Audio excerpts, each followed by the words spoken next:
Hello বন্ধুরা, welcome back to my channel IB lifestyle. তোমরা সবাই কেমন আছো? আমি তো কদিনের জন্য আমার মামার বাড়িতে এসেছিলাম। অ্যান্ড জানো তো, এখানে একটা স্পেশাল জায়গা আছে যেখানে বিকেলবেলা হলেই সবাই আড্ডা দিতে বেরিয়ে পড়ে। তাই আমরাও 5 জন মিলে আজকে বেরিয়ে গেছিলাম আড্ডা দিতে। যদিও বেশিরভাগ দিনই এতটাই সন্ধে হয়ে যায় ঘুম থেকে উঠতে যে আর আসাই হয় না।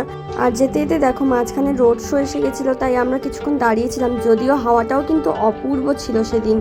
এই দেখো সবাই মিলে যাচ্ছে আর আমরা তাই মাঠের রাস্তাটাই ধরলাম, কারণ ওখানে দাঁড়িয়ে থাকতে গেলে আমাদের পুরো সন্ধেই হয়ে যাবে আর যেতেই পারবো না। এই যে উঁচু রাস্তাটা চলে যাচ্ছে লম্বা হয়ে, দেখতে পাচ্ছ, এটাই আমাদের আড্ডা মারার জায়গা। আসলে এখানে রেল লাইন তৈরি হওয়ার কথা ছিল, স্টেশনও তৈরি হয়েছে কিছুটা দূরে, কিন্তু কাজের গাফিলতিতে সেটা এখন আমাদের আড্ডা মারার জায়গা হয়ে গেছে। আগে বড়রা মিলেও আমাদের সাথে সবাই আসতো, কিন্তু এখন সবার তো কাজের টাইম হয় না, তাই জন্য আমরাই একা একা এসেছি। আর এই যে দেখো, উঠতে গিয়ে আমি পুরো ধপাস। আবার পড়েছি তো পড়েছি ভালো, একদম পোজ নিয়েও বসেও পড়েছি, যেন কিছুই হয়নি।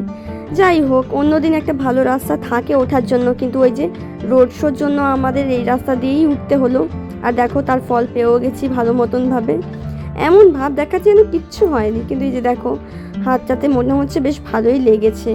যাই হোক, পরেও সব নিয়ে ভাবা যাবে। ঘুরতে এসছি, আগে ঘুরি। দেন একটু উপরে বসে আমরা সবাই হাওয়া খাচ্ছিলাম, কারণ ভীষণ ভালো হাওয়া দিচ্ছিল। আর দেখো কত সুন্দর ফুল ফুটেছে নিচের দিকে। শর্টসটা ভালো লেগে থাকলে অবশ্যই একটা লাইক, কমেন্ট, শেয়ার করো। অ্যান্ড নতুন হয়ে থাকলে সাবস্ক্রাইব বা ফলো করো। টাটা।